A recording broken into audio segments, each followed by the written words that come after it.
I'm sorry I can't join you in Mexico today, but I'm glad I can share some thoughts with you through this video. The topic of your conference is really important. Particularly large cities need to become much better in equipping more people with better skills to collaborate, compete, and connect in order to drive our societies forward. Without the right skills, people languish on the margins of society. Technological progress doesn't translate into economic growth, and cities simply can't compete in today's hyper-connected world. But we also see that there are millions of unemployed graduates on the streets of our cities, while employers say at the very same time they cannot find the people with the skills they need. So education doesn't automatically translate into better skills, better jobs, and better lives of people. We found an innovative way to look into this. With our OECD survey of adult skills, a first of its kind tool that assesses the depths of the talent pool of countries and cities directly. Essentially, we went to thousands of homes across 24 industrialized countries, and we tested people for their skills in literacy, numeracy, and problem solving. And then we linked that information with data on how people use their skills and what benefits they and their nations gain from that. Here are some results for that. The first thing we found is that what people know and what they can do with what they know has a major impact on their life chances. We see that highly skilled adults are twice as likely to be employed and almost three times more likely to earn an above median salary than poorly skilled adults. In short, poor skills severely limit people's access to better paying and more rewarding jobs. Highly skilled people are also more likely to volunteer and to see themselves as actors rather than objects of political processes. People with better skills are even more likely to trust others. So trust isn't just about how you were brought up or about the people with whom you live. It closely relates to your skills. And that tells us that we can do something about things like trust by giving people the right skills.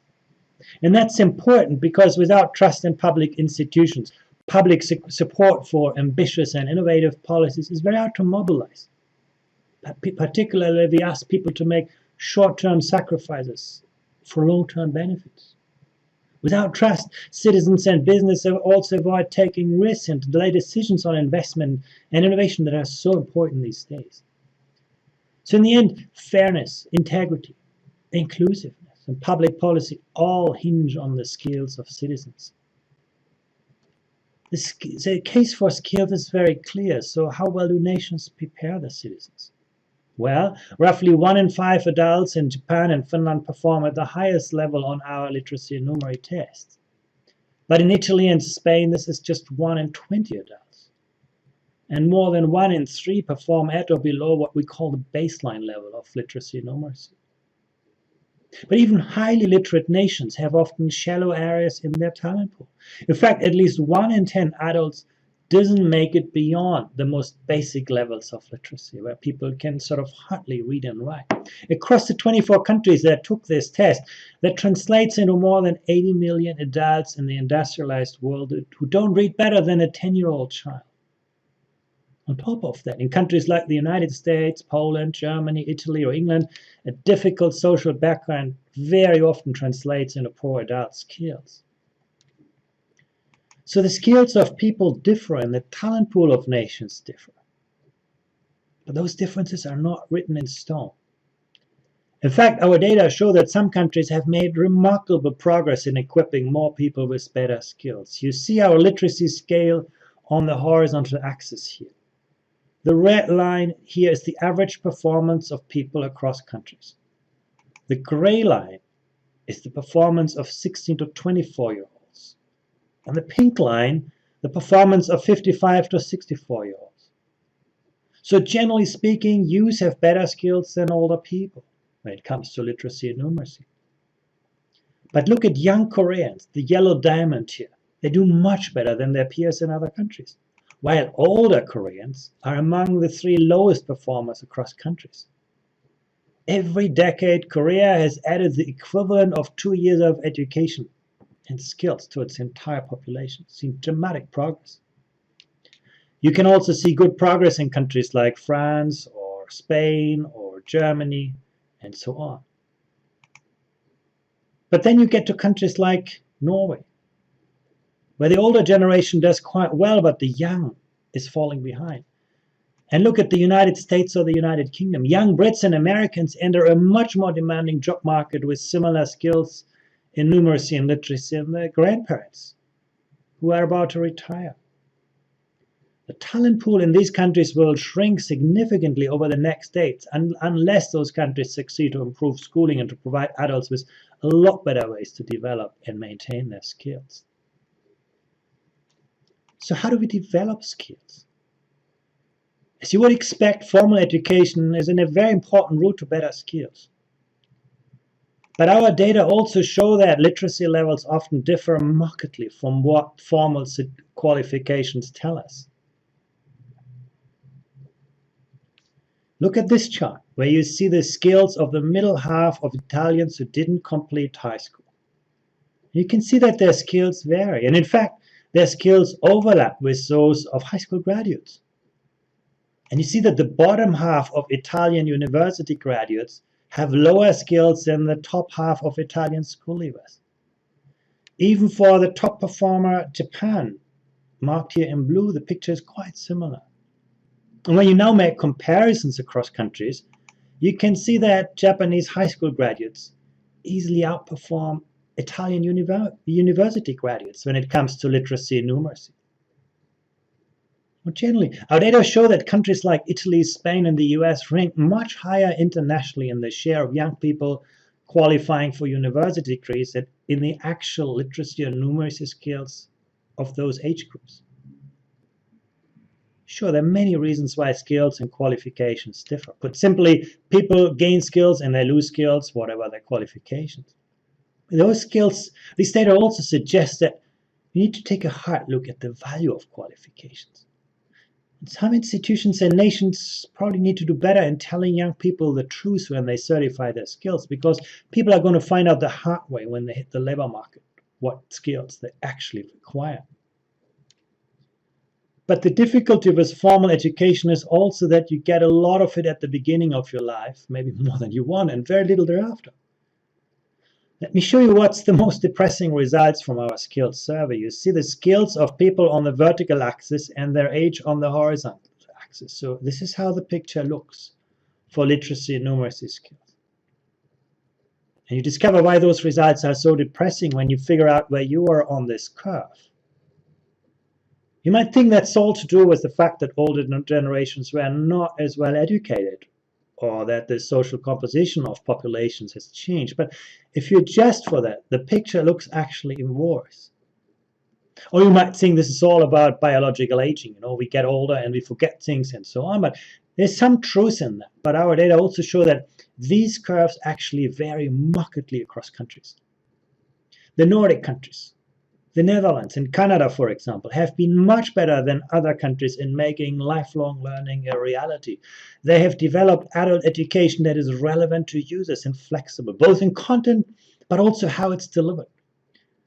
They've made information about adult education easy to find and easy to understand, and they provide recognition of skills that encourage adult learners to actually keep learning. They've also made skills everybody's business, with governments, employers, and workers all engaged. Well, that's one side of the story, and it's surely important for a country to have many talented people. But there's another side to it.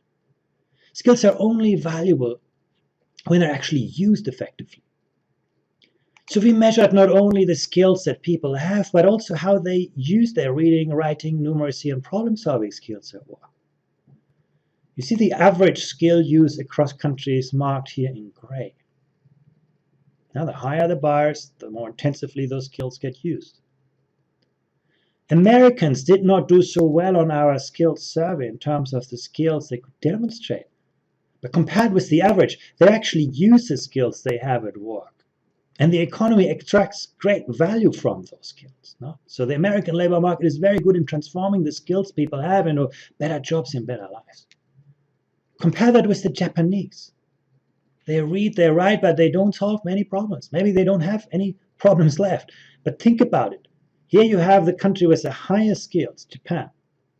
The economy doesn't transform those skills in better jobs and better lives. And that's because rigid labor market arrangements in Japan prevent many highly skilled people, most notably women, from reaping the benefits, the rewards from their skills. And those things actually matter. Our data show that differences in the average user of reading skills explain around 30% of the variation in labor productivity across countries.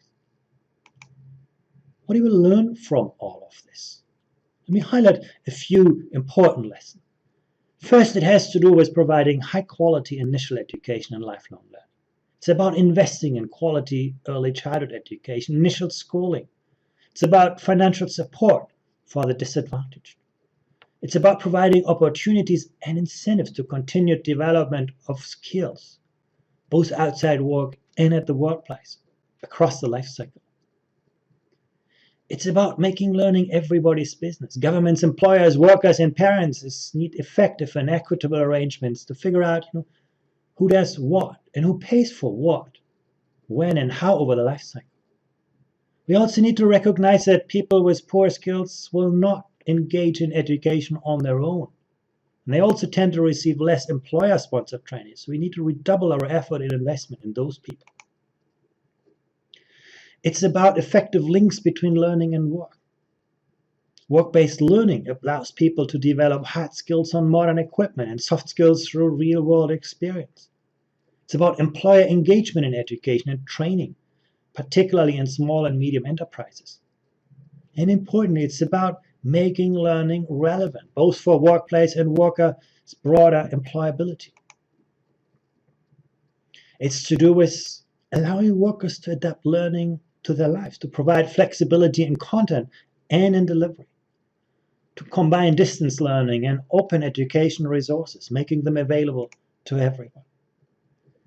It's about transparency, making sure that information about adult education activities is easy to find, easy to access. It's about combining easily searchable, up-to-date online information and personal guidance service. Now, if you have great skills and nobody knows about it, it's not going to help you finding the link between. It's about ensuring that less educated workers also are aware of the opportunities available to them.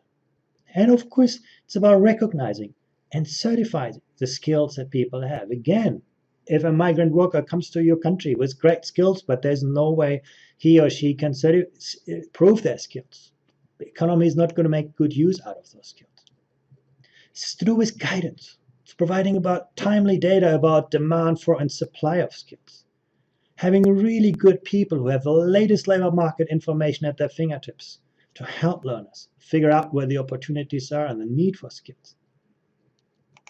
It's about helping employers make the best use of worker skills, providing work arrangements that are flexible, that accommodate workers maybe with care obligations, with disabilities. It's about helping older people to remain active in the labor market and to encourage employers to hire those who may have temporarily withdrawn from the labor market. And last but not least, it's about helping entire economies and industries moving up the value chain. Governments can do a lot to influence both employer competitiveness strategies and product market strategies, which determine in which markets the company competes or the country competes. It's to do with strengthening 21st century skills. And at the end of the day, it's about entrepreneurship, getting people sort of the skills not only to learn for a job, but to create the next job. There's a lot that governments can do, that people can do, that employers can do, that unions can do, to ensure that people develop the right skills and that societies actually use those skills most effectively. Thank you very much, and my best wishes for your conference in Mexico.